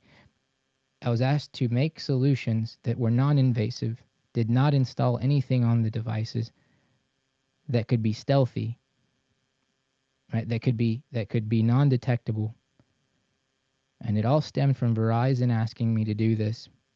And then, as you know, that's where we're at. But you have to know that this is by this you're right. It is by design. And they know it. I say we're talking about the manufacturers. I had a conversation with someone today. I won't say who it was, but I showed them that LG specifically, everyone making fun of me for this, 0 days for LG. LG for over a decade has had this back door built into their chipsets that allows you to get into these stealth modes if you know how to use the technology, and it's built in, absolutely built in. I mean, it literally says for Qualcomm chipsets and LG, these parameters, if you know how to read it and you put these you put 2 and 2 together, it doesn't explicitly tell you how to do it, right? But if you can read logic and you understand mapping, and then you're in, and it's by design. You're right. It's a feature. It's just informational because we've known about it, which makes us even more dangerous. This is why I keep talking about the true trust vulnerabilities, because we are trusting our device, to our computers, to our phone, to our cars. The world runs off of iPhones, iOS, and Android OS. And we have trusted everything to them. And what I'm presenting is the true trust vulnerabilities that exist in the world, because this is what I've been asked to create. Create a solution that has a trust with a host and exploit it. That's what I'm asked to create. So we can laugh, we can poke fun, but this is something that has to be taken seriously, and I'm doing better at my write-ups, and they're just going to get more intense on GitHub. The code is available. They are very simple solutions, I'm telling you. People will laugh like it's not possible.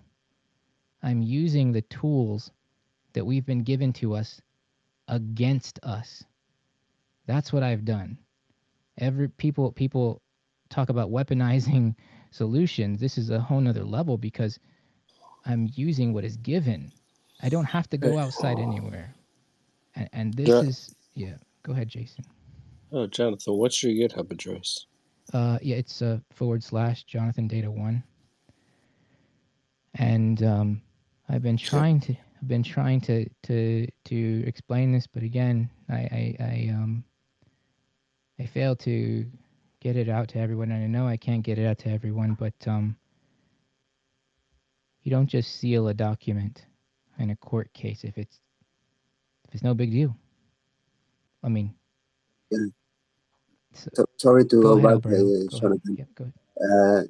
All this, so basically all the telling makes Pegasus just a simple kid's toy regarding compared to all the things you're saying, right? Well, I mean, I don't want to give myself a credit like that. I mean, I mean credit. I mean, it's a horrible thing that's happening. I don't want to. I'm sorry. I didn't mean to say it like that.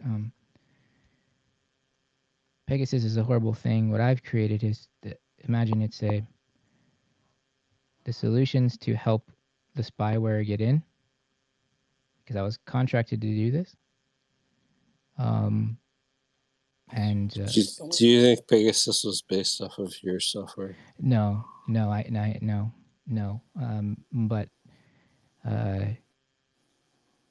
No, I mean it's okay if it was. No, I don't believe so. I mean, well, again, I think that when the investigation happens and then the code trace happens, I think then that's when we'll know, right? Okay, gotcha. But you know, it's hard. I don't want to say that now because I don't know. But if maybe some of it That's is fair. Yeah, but I can say this, that you know, because I know what I've done and what I've created, then this is why I'm such a advocate that we need to, you know, privacy and our devices, because I know what I can do. I know I've seen Pegasus, and I think you guys would be very surprised. And I don't know if you want to take a break, Alberto, and then I can jump into just the last piece, because I know this is going a little long. But yeah, I guess we'll take a look. I might grab a drink real quick, and then I'll continue on this last part. Sure, of course. Yeah, sure. Go ahead. Well, guys, as Jonathan said, you can believe it or not. Do your research. Much of the information is out there. It's public. He said he has been having trouble when it comes to expressing the things and clearly. And well, the idea is to listen to him, and you make your own conclusions. Do your research. You don't have to believe him, but what he's telling, it's really, really serious. And well, everybody, each one of us that is holding a cellular phone right now is having is a victim of all this scenario. So we all should be concerned, and this should be known, and it should be investigated because it's very serious. I don't know what you think, Jason.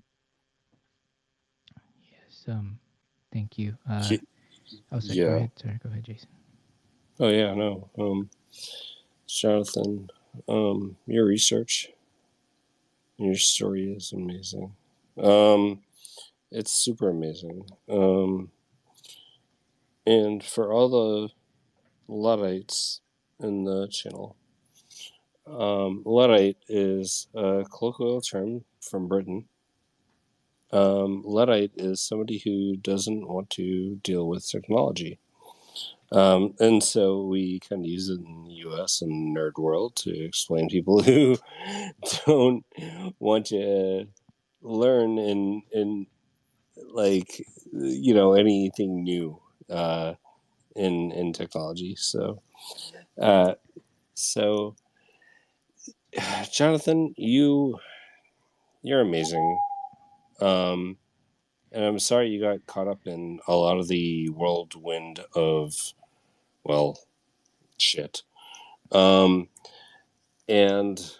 you know, a lot of us researchers, right? A lot of the, you know, it's kind of a war right now with being able to responsibly disclose responsibly, right? So, you know, we want to responsibly disclose, and a lot of companies are like, no, like, and they want to sue you after you try to, you know, responsibly disclose some kind of vulnerability, and that's not right, right? So, it's really only been a thing, really, in the last couple of years. I mean, and you know, before the pandemic hit, like going to Bug Crowd and, you know, like doing bug bounties and whatnot, it wasn't that bad, right? Like, you know, you'd get the bug bounty, like the company would be on there, you'd disclose the bounty, and you'd get some money, right? And lame. Sorry, that was actually that's not that's actually the sound that comes up when purple sniff. Sorry, that's not it's not a so when you plug in a phone to purple sniff, that's it's nice. I believe it's a play on like a movie. Movie, yeah. Yeah, Yeah, sorry it happened. It yeah. wasn't against you. I was plugging in a phone. That's brilliant, by the way. I love that. Um, Yeah. and like when we're all trying to do bug bounties, and but in the last 20 years, I mean, we had this evolution of this amazing stuff where we were able to disclose bounties and everything was great. Even Apple, for a while, and then they all of a sudden closed it off. Same with Android. They closed it off, and all of a sudden we're like trying to like. In me, I like Jonathan would start to pen test iOS or Android, and we had no great way of disclosing it because they, in their terms of service, made it impossible. And so, it's like damned if you do, damned if you don't. Yeah. And you want to do the right thing, you want to protect people, and that's the whole. I mean, that's the whole idea, right? That's what Jonathan is trying to do. That's what we're all trying to do, is to protect privacy, protect people's data.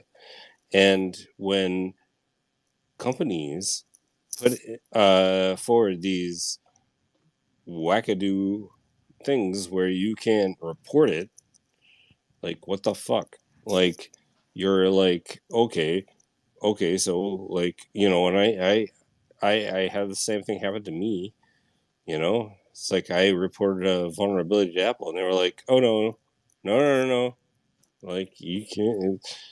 And luckily I was able to get through some channels and report it and it was fixed.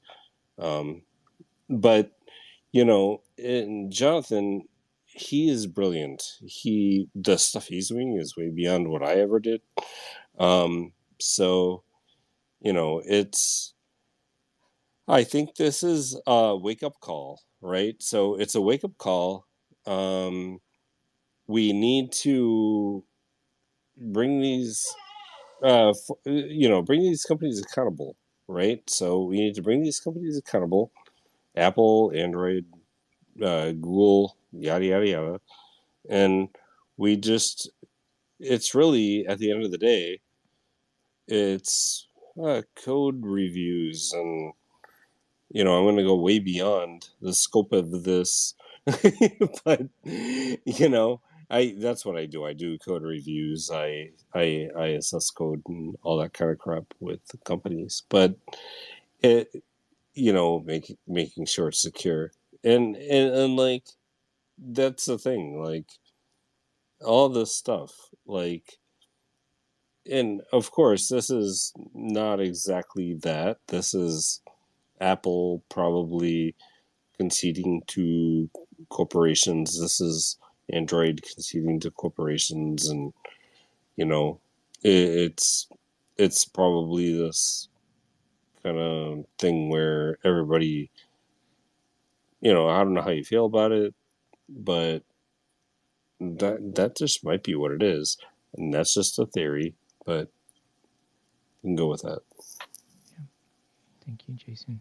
This is you're right. I mean, like, as far as the corporations needing to take responsibility, I can tell you straight out that so my research is very specific, and look, you don't understand how many people are involved in creating solutions like this. It's no wonder Pegasus spyware exists.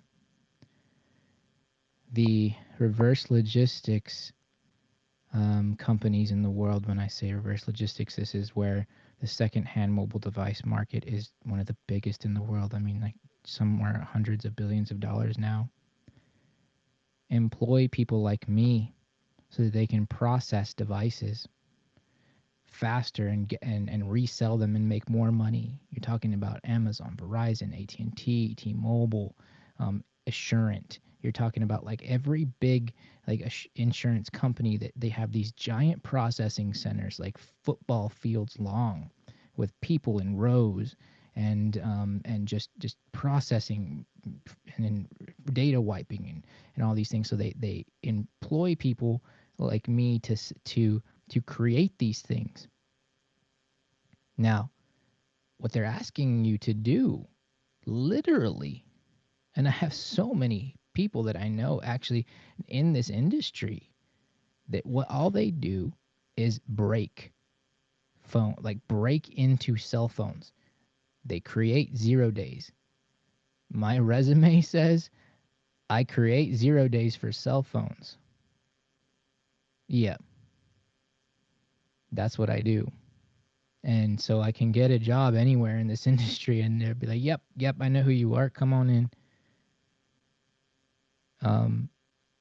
It's about the money and the processing and the speed. But what's happening is you know what you're asking for. You know what you're putting out there. Now it's to be determined if my specific solutions have been, party. I know what it can do. But it is active. It is in the wild right now around the world, and Amazon's all around the world. Amazon facilities all around the world. AT&T all around the world.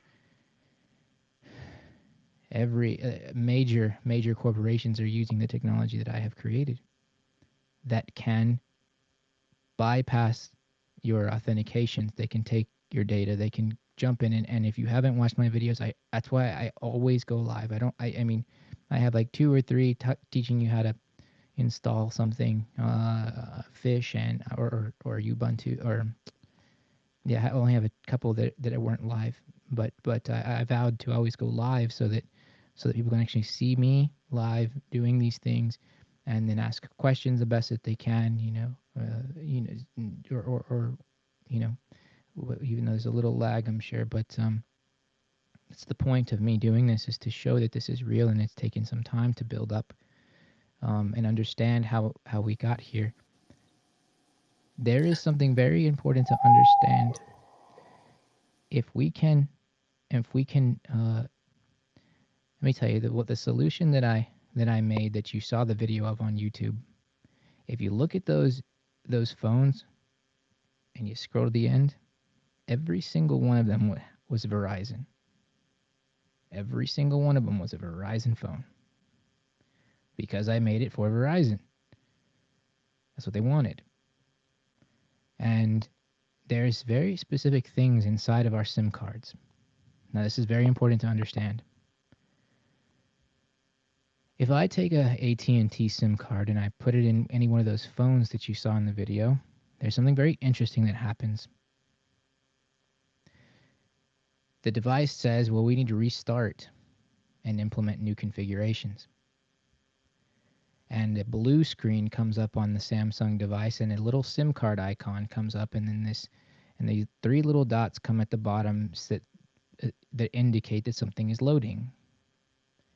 When it's done loading, then you brought back to your home screen, and you can, it's business as usual. Now, see, this is the interesting part, because what just happened? Well, what happened was a solution that I created for Verizon. So I say solution, air quotes. The enabling ADB debugging doesn't work for AT&T.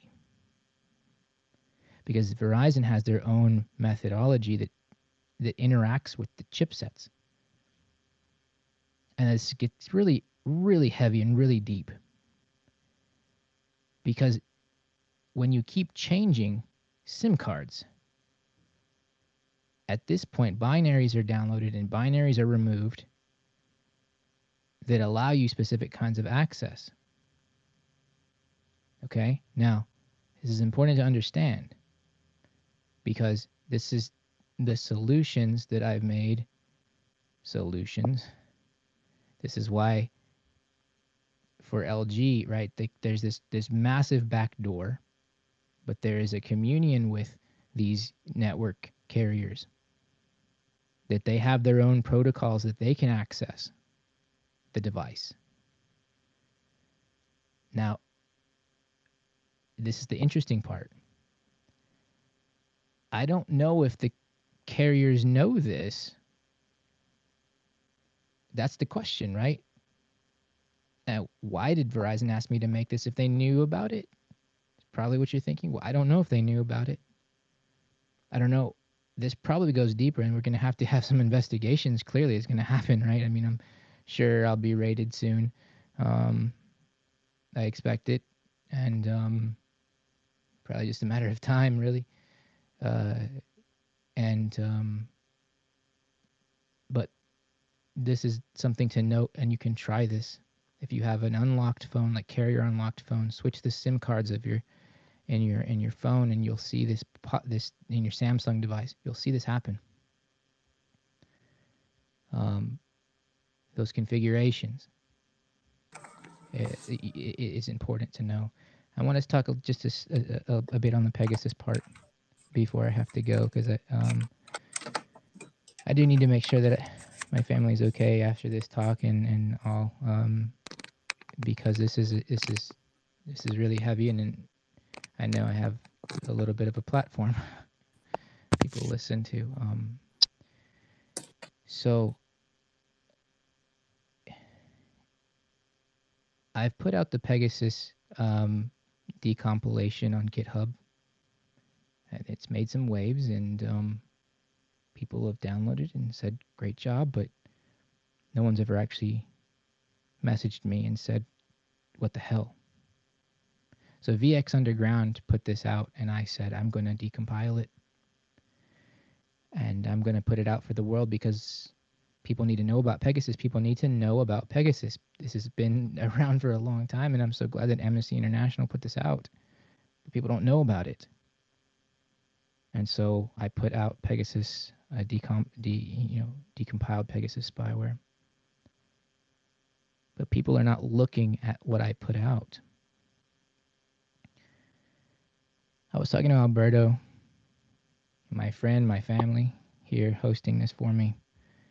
And I was telling him, Alberto, this is big. This is bigger than people even know. And let me show you. And this is all people can try this. You can try this in my GitHub repository. If you install the APKs that I've actually put out there on your phone, you're going to find it very, very interesting that these APKs are all in Chinese. But yet, the Israelis are taking the credit for creating this spyware. It's not the case at all. The Israelis were simply the middlemen, but the Chinese have the back door in the spyware, and it's publicly available for you to see yourself. If people are actually analyzing this, it's in Chinese, guys. It's all in Chinese. We can just like things all day long. And we should raise awareness, but these engineers, we have to come forward, and you have to actually know what's actually happening. If you're an engineer and you're in this industry, please, I ask you, I beg you to please look at the code that I've put out. If you're an engineer and you can, look, take the chance, please. Install the APKs and share this with the world. I'm serious. This is not me making things up. It's in your face for you to do. Why are the Israelis taking credit for what is a Chinese-made product? This goes deeper than anyone could ever understand. And when I was showing Alberto, we were just saying, what the fuck is going on? What the fuck? I mean, how can we continue to protect our data if we're lying about everything? This disclosure had to happen, this entire disclosure, and you understand like how it's all connected. Hopefully you understand everything that I've been saying, how it's all connected. This is bigger than me. I understand whatever is going to happen is going to happen. I have some great support, but yeah, maybe it goes nowhere, right? Maybe this is just a wishful thinking that somebody's going to pick this up and do something, right? Because it's been years in the court. It's been years, and I finally came out as a whistleblower against the Pentagon and the Army, against the corporations, against knowingly asking me to create these